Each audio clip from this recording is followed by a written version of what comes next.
안영을 선배 목사님께서 과분하게 소개를 해주셨습니다. 오늘 기흥지구촌 교회 설립 15주년 감사예배 함께 참여하게 된 것을 큰 영광으로 생각합니다. 그리고 이제까지 교회 공동체를 이끄신 안영호 담임 목사님과 함께 동역하신 여러 교역자 여러분들, 또 중진 여러 교인 여러분들을 마음을 다해서 축하드립니다. 존경하는 선배 한 목사님과 여러 교인분들의 수고와 헌신과 희생이 있었기 때문에 올해의 아름다운 열매가 있게 된 것을 보게 됩니다. 사도행전, 신약 성경 사도행전에서 교회의 성장의 과정을 보셨듯이 늘 하나님께서 복음이 전파되는 과정 가운데 오르막과 내리막이 있습니다. 그런 과정에 복음의 진리가 선포되고 하나님의 교회가 이곳 저곳에 설립되는 모습을 보게 됐습니다. 지금은 15주년 감사예배를 드리는데 앞으로 15주년 설립 감사예배 30주년에는 더 많은 하나님께서 기뻐하시는 열매들이 가득하게 되기를 위해서 기도하겠습니다. 오늘 주일은 이제까지 베푸신 하나님의 은혜에 감사하며 마음껏 축하받고 축하하면서 기뻐하는 날입니다. 그런데 오늘 축제 주일 후에는 우리는 월요일부터 또 다른 우리의 삶의 현장에서 사셔야 합니다. 우리의 오늘은 기뻐하며 감사함이 있지만 월요일부터 시작되는 삶의 현장에서는 우리에게 기쁨도 있지만 슬픔도 있습니다. 월요일부터 시작되는 우리의 삶의 현장에는 감사함도 있습니다. 또한 불평함과 원망함도 있습니다. 월요일부터 시작되는 우리의 삶의 현장에는 갈까지 우리가 듣기에 거북한 말도 들어야 하며 또한 우리를 두렵게 하는 또 불안하게 하는 말도 들어야 합니다. 이 세상은 우리를 낙심케 하는 것들로 가득 차 있습니다. 이런 삶의 현장에서 우리가 어떻게 내 영혼의 기쁨을 유지하며 내 영혼의 균형을 유지하면서 이 땅에서 하나님께서 우리에게 맡겨진 사명을 위해서 우리의 주어진 가정생활과 직장생활과 교회생활과 균형 있게 마음의 균형을 유지하면서 감사하며 살아갈 수 있을 것인가, 이것이 오늘 성경에 나타난 메시지의 초점입니다. 허리 수술 후에 통증이 계속되자 자신을 수술한 의사를 총으로 살해하는 끔찍한 사건이 미국 오클라호마주의 털사에서 일어났습니다. 아침에 잠깐 뉴스를 보니까 한국에서도 유사한 사건이 일어나는 것을 보면서 기술 문명이 발달되어 있지만 인간의 마음은 점점 더 황폐해져 가는가를 느끼게 되었습니다. 아마 의사 선생님들은 많이 놀라셨을 것입니다. 6월 초 한국 대구에서 자신이 관련된 재판에 앙심을 품고 상대편 변호사 사무실에 찾아가서 불을 질러서 7명이 사망하는 사고가 발생한 것을 여러분 이미 보셨을 것입니다. 아마 변호사님들도 많이 놀라셨을 것입니다. 기술 문명이 발달되고 우리 한국에서 인공위성을 성공적으로 쌓아 올리는 극도로 발달된 기술 문명 가운데 인간의 마음은 함께 성장하는 것이 아니라 점점 쇠퇴해져 가고 삭막하게 사막화되어 가고 황폐해져 가는 모습을 여러분들이 보셨을 겁니다. 우리는 정보와 통신이 매우 발달된 시대에 살고 있습니다. 갖가지 정보와 뉴스들이 우리에게 수시로 전달되고 있습니다. 그런데 우리에게 전달되는 소식들은 우리를 위로하는 소식도 있지만 우리를 불안하게 하는 소식들이 훨씬 더 많습니다. 우리에게 기쁨을 주고 보람을 느끼게 하는 소식도 있지만 우리를 슬프게 하는 소식들도 많이 있습니다. 정보통신의 발달로 인하여 많은 유익이 있지만 또한 우리에게 많은 근심과 걱정과 스트레스를 주는 경우도 많습니다. 전쟁에 대한 소식은 우리의 평안을 깨트립니다. 경제적인 침체 소식은 우리의 생활을 걱정하게 만듭니다. 북한과 이란, 파키스탄 등에서 핵폭탄 개발에 대한 소식은 우리의 미래에 내 제너레이션에 그리고 나의 자녀 제너레이션에 대한 어떻게 될 것인가에 대한 불안과 두려움도 종종 찾아옵니다. 급속도로 변해가는 우리의 가정생활 환경, 직장생활 환경에 늘 갈등과 문제가 아픔이 있습니다. 심지어 주님을 섬기는 영적 생활에서 우리에게 때로는 갈등을 경험하기도 합니다. 근데 현실적으로 중요한 것은 이러한 염려들로부터 걱정들로부터 도피하는 것이 아니라 도피는 해결책이 아니에요. 이런 것들을 우리가 어떻게 핸들하면서 어떻게 처리할 것인가가 훨씬 더 중요합니다. 고통과 두려움이 있는 매우 열악한 환경 속에서 영혼 깊숙이 마음의 평안과 기쁨을 간직한 분들이 오늘 성경 말씀에 몇 분들의 이름이 나오고 있습니다. 또 이 말씀을 기록한 사도 바울도 그렇게 고백합니다. 그는 감옥 속에 갇혀 고통당하면서 갖가지 근심과 걱정스러운 소식들을 듣고 있는 과정 중에 있었습니다. 자신이 사랑하는 성도들이 이단의 미혹을 당하고 또 어떤 성도들은 자신을 공격하면서 고통을 경험하는 경우도 있습니다.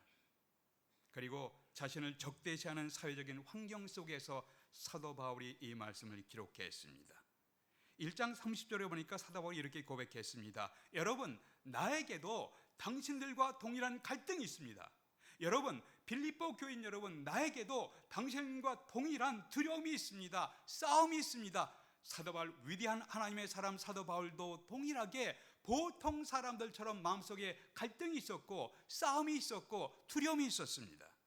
그러면서 이러한 바울이 갈등과 싸움과 두려움 속에서 늘 마음의 균형을 유지하면서 영혼의 기쁨을 유지할 수 있는 비결이 무엇이었는가? 오늘날 문제와 여러 염려거리들로 휩싸인 나의 환경 속에서 나는 어떻게 내 마음의 균형을 유지하면서 영혼의 기쁨을 간직할 수 있을 것인가? 오늘 말씀에 대한 메시지를 함께 나누겠습니다. 첫 번째, 하나님이 주신 축복을 바라보시며 살아가십시오. 하나님이 이미 주신 축복이 있습니다. 그리고 앞으로 허락할 축복들이 있습니다. 그것들을 바라보며 살아가십시오. 오늘 말씀 3절 보겠습니다. 3절 보니까 또 참으로 나와 멍에를 같이 한 자 내게 구하노니 복음에 나와 함께 힘쓰던 저 여인들을 돕고 또한 클레멘드와 그 외에 나의 동역자들을 도우라. 그 이름들이 생명책에 있느니라. 4절 보니까 주 안에서 항상 기뻐하라. 내가 다시 말하노니 기뻐하라. 성경에 빌립보서에서 1장, 2장, 3장, 4장이 있습니다. 각 장마다 1절, 2절, 3절, 4절. 이것은 원래는 없었던 것이에요. 우리가 찾기 쉽게, 읽기 쉽게, 또 그 당시에는 복사기가 없었으니까 카피하기 쉽게 여러 사람들의 편의를 위해서 후대에 붙여진 1장, 2장, 1절, 2절 이렇게 붙여놓은 것이지 원래 원문에는 이런 것이 없었습니다.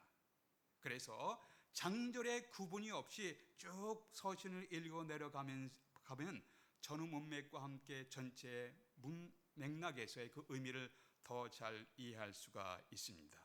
오늘 성경 말씀을 좀 더 실감 있게 확대 해석하면 이렇게 읽을 수가 있습니다. 3절 후반부부터 그 이름들이 생명책에 있느니라. 그러므로 주 안에서 기뻐하라.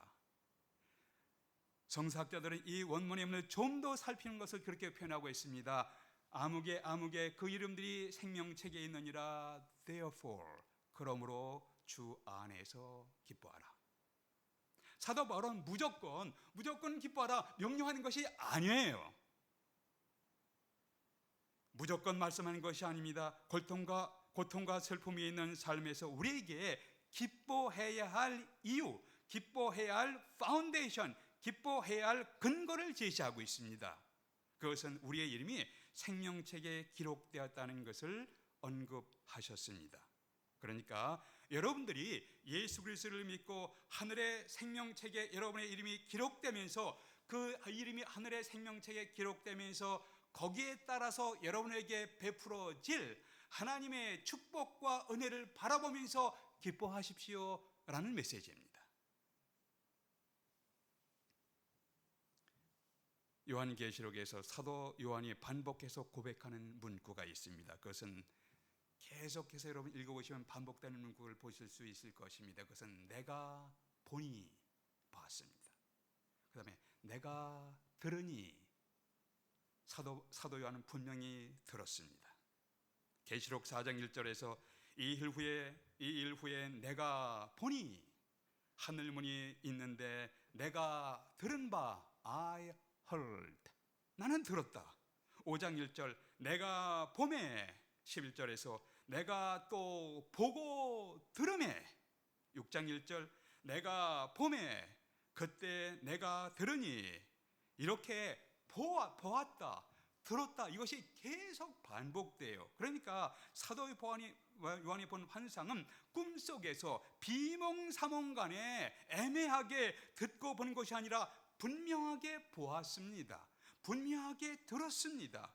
21장 1절에 보니까 또 내가 새 하늘과 새 땅을 보니 또 보았습니다. 2절 보니까 내가 또 보매, 3절에서 내가 들으니, 사도 요한은 계시록 전체를 통해서 나는 보았다, I saw, 나는 들었다, I heard, 이 말이 반복돼서 나와요. 20장 12절에 보니까 내가 보니 또 보았습니다. 무엇을 보냐면 거기에 생명책을 보았습니다. 15절에 보니까 누구든지 생명책에 기록되지 못한 자는 불못에 던져지더라. 사도 요한은 분명하게 생명책을 보았습니다. 생명책에 그 이름이 기록되지 못한 자는 불덩이 연못에 던져지는 것을 분명하게 보았습니다. 사도 요한은 그냥 비몽사몽가 아니라 분명하게 보았습니다. 확실하게 들었습니다. 보았다, 들었다. 그래서 반복해서 나오는 모습입니다.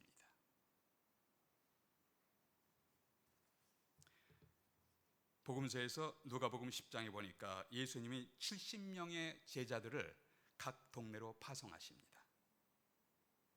그 다음에 복음을 전파한 후에 이 70명의 제자들이 와서 주님께 보고를 하는 장면이 10장에 나옵니다. 17절에 보니까 이렇게 기록되어 있습니다.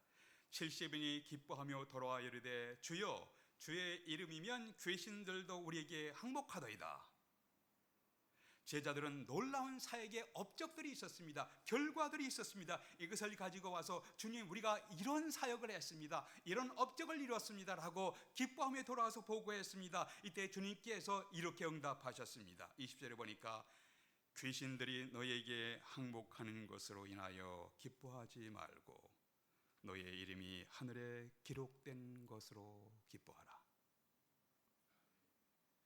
귀신들이 너희들의 업적 인정할 만하다, 너희들의 공로 인정할 만하다. 그러나 근본적으로 결코 변하지 않는 영원한 기쁨이 있어. 그것은 너의 이름이 하늘의 생명책에 기록된 것으로 인하여 기뻐하라.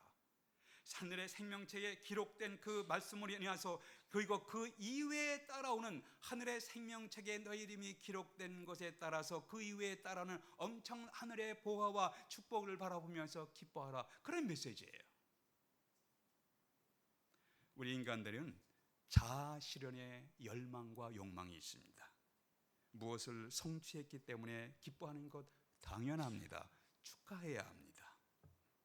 그러면 그리스도인들이 자아 실현을 성취하지 못하였으면 우울증에 시달리면서 실패자와 낙오자로 살아야 합니까? 어떤 사람은 일하는 데서 기쁨을 얻습니다. 일하면 마음이 편안해집니다. 일하지 않으면 마음이 불안한 사람들이 있습니다. 이런 사람을 가리켜서 월커홀릭, 일에 취한 사람들이라고 부릅니다. 물론 일하는 데 기쁨이 있습니다. 우리는 주어진 일을 성실하게 책임있게 감당해야 합니다. 그러나 일하지 못하게 될 때는 우리의 인생이 슬픔이요 비극의 날이 되어야 합니까? 사람이 늙거나 질병에 걸려 움직이지 못할 때에는 비극의 날로 살아야 합니까? 일할 때는 행복과 기쁨이 있고 일을 못하게 될 때는 공허하며 절망 가운데 패배자로 살아야 합니까? 자신의 공로나 업적으로 인하여 기뻐할 수가 있습니다. 그러나 자신이 쌓았던 공로와 수고가 지나가면 허무해하며 쓸쓸해하며 절망 가운데 살아야 합니까? 어떤 사람은 환경에 의지하면서 마음의 기쁨을 누리는 사람이 있습니다. 일이 잘 되면 행복해합니다.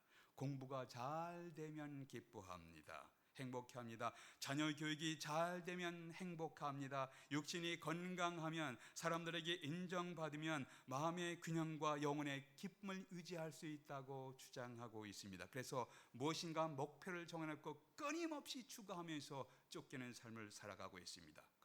그러나 일이 잘 안 되면, 다른 사람에게 인정받지 못하면 슬퍼하며 절망 가운데 패배자로 살아야 합니까?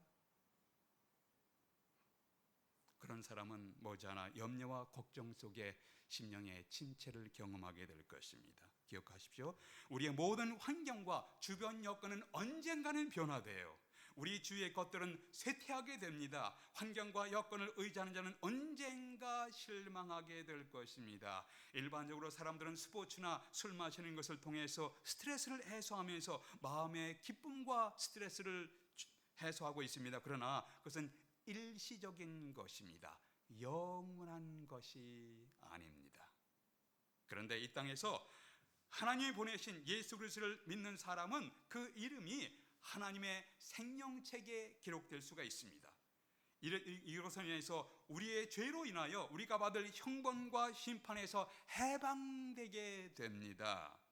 죄를 용서받을 뿐 아니라 우리가 하나님 앞에 설 때 의로운 자로 그리스도를 믿음으로 그리스도께서 우리를 대신해서 십자가에 달려 돌아가시고 우리 죄를 대신해서 죄의 값을 갚으셨습니다. 그래서 우리가 하나님 앞에 설 때 당당하게 의로운 자로 설 수 있게 됩니다. 우리는 우주의 통치자이신 하나님의 자녀로서 당당한 모습으로 입양하게 됩니다. 우리가 이 땅을 떠날 때 우리는 불에 타서 고통스러운 영원한 지옥에 가는 것이 아니라 영광스러운 하나님의 나라에서 하나님과 교제하며 하나님을 찬양하며 예배하게 될 것입니다. 인류 역사에서 천국과 지옥에 대해서 가장 확실하고 가장 분명하게 확신하게 말씀하는 분이 있습니다. 누구인가요? 예수 그리스도이십니다. 왜 그랬을까요? 예수 그리스도는 천국의 영광을 확실히 아시는 분이십니다. 왜 그러셨을까요? 예수 그리스도는 지옥의 고통을 분명하게 아시는 분이십니다. 여러분과 제가 이 땅에 살아가면서 우리가 사모해야 할 천국이 있습니다.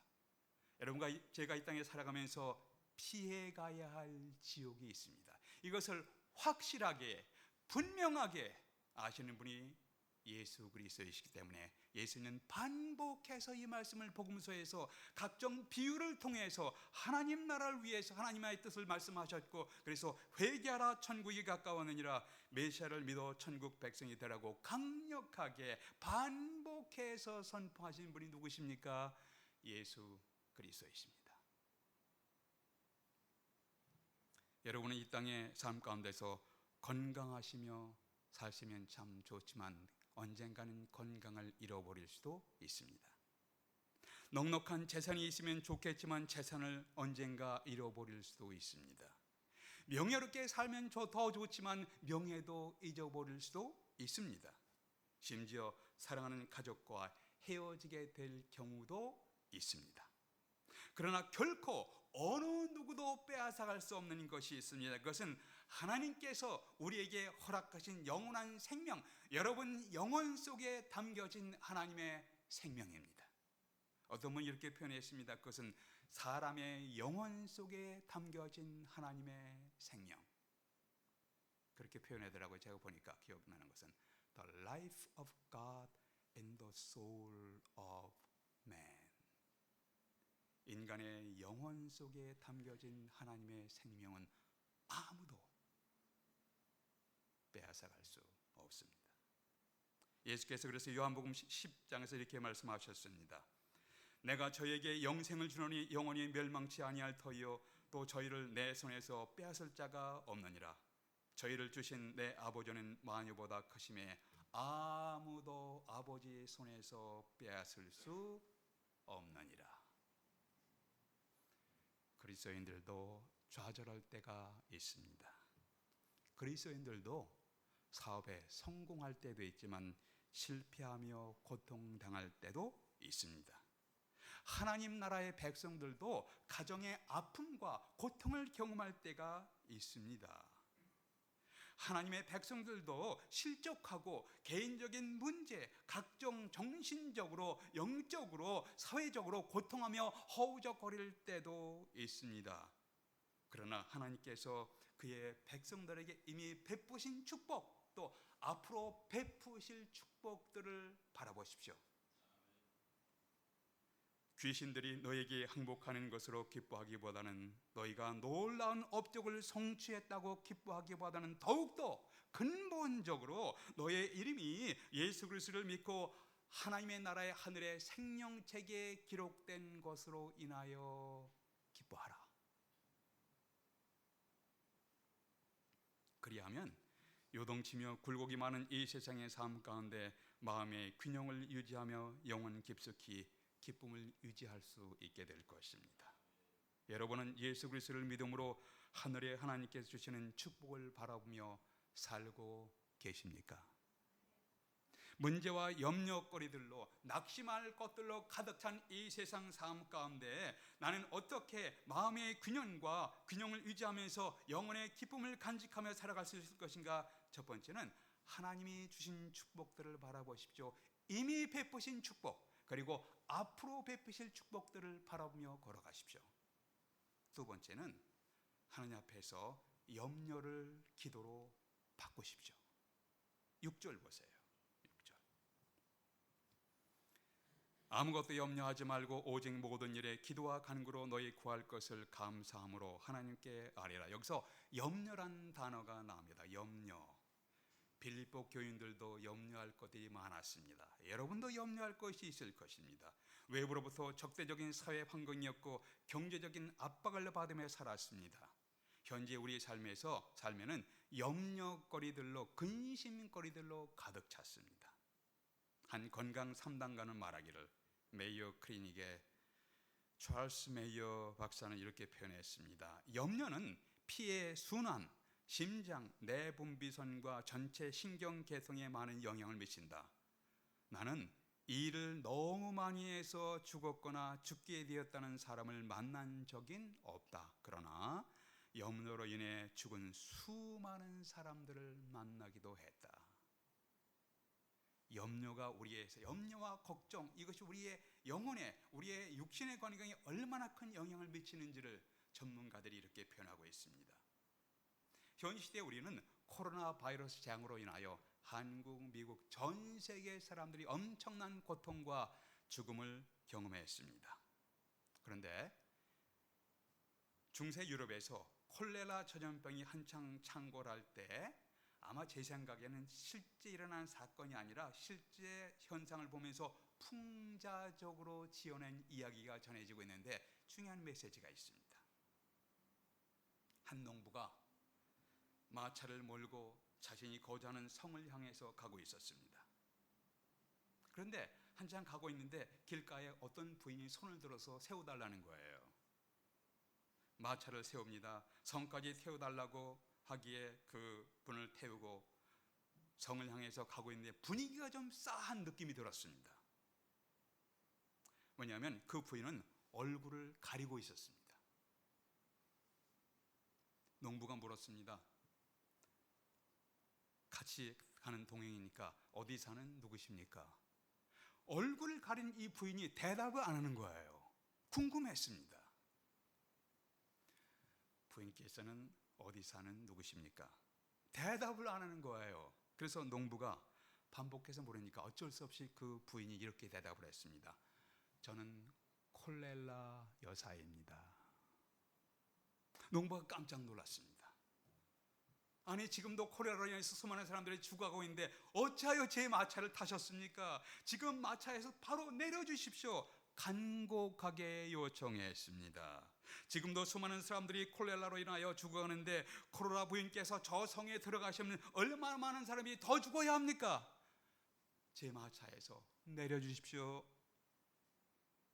그러자 콜레라 부인이 나를 태워주십시오. 간곡하게 요청했습니다. 안 됩니다. 지금도 수많은 사람들이 죽어가고 있는데 콜레라 부인마저 그 성에 들어가시면 얼마나 많은 사람이 더 사망해야 되겠습니까? 내려주십시오. 그러자 콜레라 부인이 나를 성까지만 태워주면 협상하라는 것이면 꼭 5명만 죽이겠습니다. 당신은 안 죽이겠어요. 5명만 죽이겠습니다. 그러세요? 그러면 약속합니다. 약속 좋습니다. 꼭 5명만 죽이기로 약속을 받고 그 콜레라 부인을 성까지 데려다 주었습니다. 드디어 콜레라 부인을 태운 마차가 성 앞에 도착했습니다. 그런데 이게 웬일인가요? 성 앞에 이 콜레라 부인을 태운 마차가 도착하자마자 이미 성 앞에 즐비하게 수천 명의 사람들이 사망해서 시체가 즐비하게 놓이는 것이었습니다. 농부는 화가 났습니다. 콜레라 부인, 저와 약속이 틀리지 않습니까? 꼭 5명만 죽이기로 약속했는데 어찌 이렇게 많은 사람들이 사망해서 시체가 수천 명의 질비하게 늘어져 있게 되었습니까? 약속이 틀리지 않습니까? 이때 콜레라 부인이 이렇게 대답했다고 합니다. 나는 말이요, 아직 한 사람도 죽이지 않았습니다. 농부가, 그러면 이렇게 많은 사람의 시체가 된 것은 웬일입니까? 그때 콜레라 부인은 응답하기를, 저 사람들은 말이죠, 내가 온다는 소식을 듣고 미리 지레 겁을 먹고 죽은 사람들입니다. 나는 한 사람도 아직 죽이지 않았습니다. 저 사람들은 내가 콜레라가 온다는 소식을 듣고 지레 겁을 먹고 죽은 사람들이요.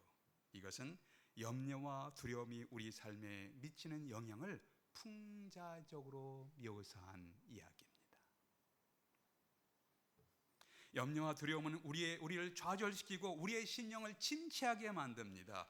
지속되는 염려와 두려움은 우리의 생각을 마비시킵니다. 염려와 근심, 걱정에 휩싸였을 때 우리의 때로는 숨통이 막혀요.